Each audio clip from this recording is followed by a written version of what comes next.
नवी मुंबईनंतर आता कल्याणमध्ये बारमधील पोलीस कर्मचाऱ्याचा व्हिडिओ समोर आलेला आहे।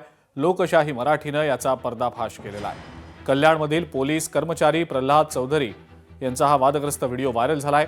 हा व्हिडिओ कल्याणमधल्या शैलजा डान्स बारमधला आहे। डान्स बारमध्ये वरिष्ठ पोलिसांसाठी पैशांचं कलेक्शन करणारा पोलीस कर्मचारी प्रल्हाद चौधरी हा एका महिलेसोबत बारमध्ये अश्लील वर्तन करतानाचा व्हिडिओ व्हायरल झालाय। या व्हिडिओवरनं पोलीस सेवेत कार्यरत असलेले प्रल्हाद चौधरी यांना सेवेतनं निलंबित करण्यात आलेलं आहे। चौधरी महात्मा फुले चौक पोलीस स्टेशन इथं कार्यरत होते। याआधी सुद्धा नवी मुंबईतल्या नटराज बार इथल्या एका पोलीस कर्मचाऱ्याचा बारमध्ये पैसे उडवतानाचा व्हिडिओ लोकशाही मराठीनं समोर आणल्यानंतर त्या पोलीस कर्मचाऱ्याचं निलंबन झालं होतं।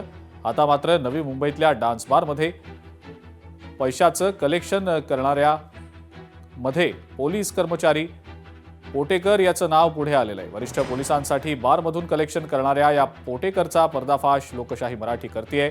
प्रश्न मात्र एवढाच आहे की गैरकृत्यात निलंबित झालेला पोलीस पुन्हा काही महिन्यात सरकारी कामावर कसा काय रुजू होतो। लोकशाही मराठीची पोलिसांना विनंती आहे की नवी मुंबई आणि ठाणे आयुक्तांनी या डान्स बारमधल्या कलेक्शन करणाऱ्या वरिष्ठ पोलिसांवर तातडीनं कारवाई करावी।